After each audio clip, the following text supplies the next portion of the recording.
mga mahal ko pong mga kababayan, at saka sa mga kapatid nating mga OFW na nasa lahat ng sulok ng daigdig mula po rito sa Pilipinas, bumabati po ako sa inyo ng isang napakagandang araw. Mga kaibigan, ang ating pag-uusapan ngayon kung sino si Saldico. Si Saldico po ay isang congressman at Ako Bicol party list. Si Saldico din po ay siyang founder ng Sunwest Builder Corporation. Sangkot si Saldico sa mga anomalya sa insertion sa 2025 national budget. Siya ay former House Committee Appropriations Chairperson. Si Saldico ngayon po ay nasa United States of America para magpagamot sa nasabing karamdaman. At nung last hearing, gusto ni Representative Saldi Erese ng Caloocan na si Saldico ay ipatawag sa TRICOM hearing. Ngunit tinutulan ito ni Congressman Abante at ni si Congressman Janet Garin. Bakit kamo? Kasi si Saldico, kapag pumunta sa hearing ng TRICOM, baka po si Saldico ay mag-concert sa TRICOM hearing dahil na rin po sa anomalyang kinasasangkutan nito, o baka mamaya ang mga congressman ay nagkaroon po o naambunan ni Saldico. Katakataka, bakit ayaw papuntahan ni Janet Garin si Saldico at ni Congressman Bini Abante?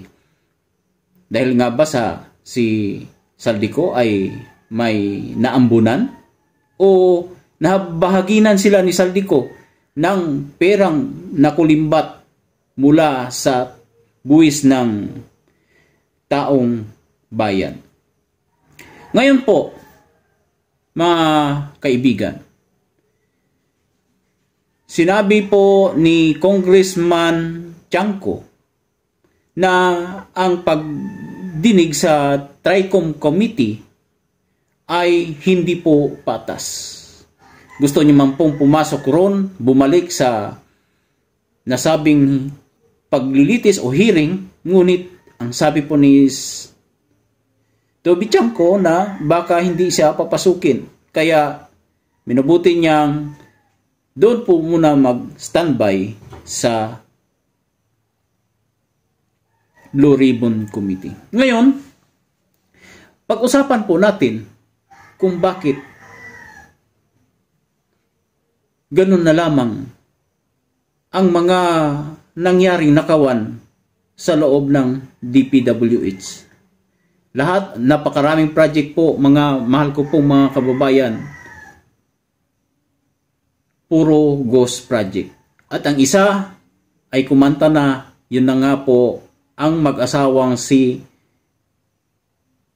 Sara Diskaya at ang kanyang asawa.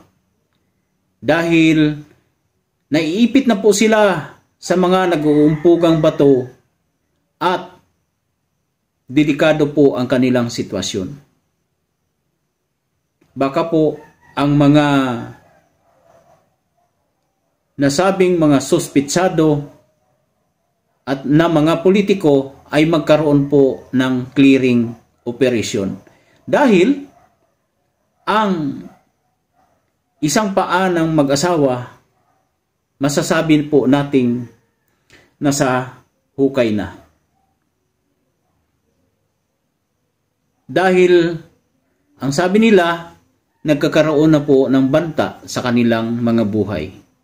Kaya naman pala, pag-usapan po natin. Kaya naman pala, yung anak ni Saldico ay baliwala lang kung gumastos ng 759,000 isang kainan lang sa Hyatt Hotel. Ang Hyatt Hotel po ay isang napaka first class na hotel. Mahal po doon ang mga inumin, mga alak, katulad ng mga black label, red label, at iba-iba pang mga klase ng alak, pati na po ang mga pagkain ay sadyang dollar po ang halaga po ng mga pagkain doon. Ito po, panoorin po ninyo ang kanilang pag-i-enjoy sa Hyatt Hotel. Feeling ko mas mura dito. Talaga? 500. It naman. 500k. 500? Yeah. Sure na yun. Sure. Okay. Dililing. Ang dami naming natira, guys. Guess the bill. Hindi na natin naubos. So, what's your guess? Dahil nasa Grand Hyatt tayo, feeling ko 350k. Oh, shit. Feeling ko din. Feeling ko din. Maliit na yun, no? Tama na.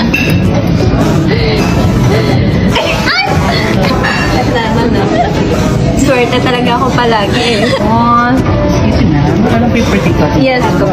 Steak. Alam mo, both tayo mali. Bakit? Ang liit ng mahula natin eh. 759,000. Shit. Nagpapanik ako, shit. Nanginginig ako, sis, oh. Barya. Maria. Sorry. Kami na to.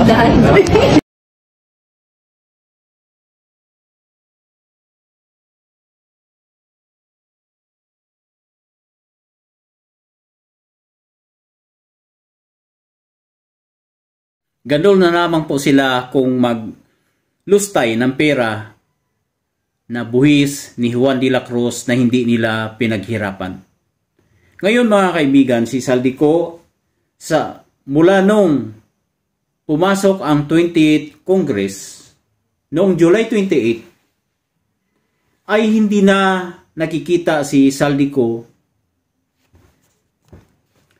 Hindi na po nagpapakita si Saldico sa House of Representatives na pumasok para sa mga sesyon dahil siya po ay umalis na. Ito si Saldico, ito ang umuutor sa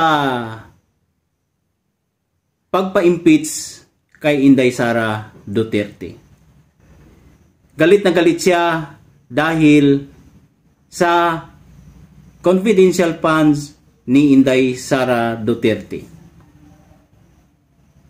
At ito ay binakapan ni House Speaker Martin Romualdez at nagsagawa sila ng impeachment complaint laban sa ating Vice Presidente.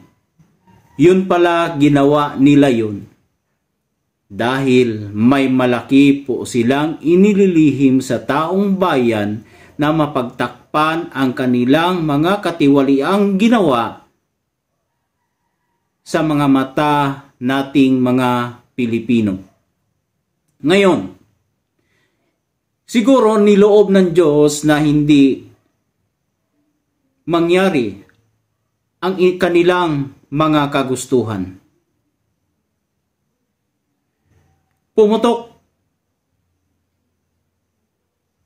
Pumutok ang isyu mula sa bunganga ng ating Pangulo na si Bongbong Marcos. Pinangalanan niya ang lahat ng mga tiwaling kontraktor na kasabwat sa nakawan sa nasabing flood control project. Dahil mismo ang ating Pangulo ay naalarma na sa mga walang tigil na pagbaha sa Metro Manila. Binanggit niya ang Sunwest Builder Corporation, ang St. Gerald at marami pang iba. Ngayon, dumating sa Blue Ribbon Committee at doon nagsimula yung hearing. Kasabay na rin yung TRICOM version 2. Ngunit mas kapanipaniwala ayon pa kay Nabutas Representative Tubichanco ang Blue Ribbon Committee kaysa sa bias na TRICOM aniya. Ang sabi ni Congressman Tubichanco. Ngayon, doon na po ang sabi ng ating Pangulo sa kanyang SONA ay mahiya naman kayo. Nagsimula ang investigasyon sa Blue Ribbon Committee sa pangunguna po ni Senator Rodante Marcolita at buong tapang at buong sigasig niyang inilatag ang kanilang mga gawain kahit alam niya na siya rin mismo ay delikado dahil malalaki din po ang kanyang babanggaing mga politiko. Ngunit para sa bayan, pinagbuti po niya ang kanyang mandato nang sa ganun mabigyan po ng hustisya ang Pilipino. Mga kaibigan, masakit isipin na ang iba ninyong pinagkakatiwala ang mga politiko na binigyan ninyo ng mandato para iangat ang ating mga buhay, gumawa sila ng batas para sa ating mga Pilipino, mapakinabangan natin at sa susunod na henerasyon. Ngunit, sila pa mismo ang naging huwaran ng mga katiwalian. Sana pagdating ng mga sumusunod na mga araw, buwan, mapalitan na ang House Speaker na si Martin Romualdez dahil siya po ang sumisira sa pangalan po ng mga Marcos. At ang Pilipino ngayon galit, hindi na naniniwala sa ating Pangulo dahil sa kagagawan ng kanyang pinsan.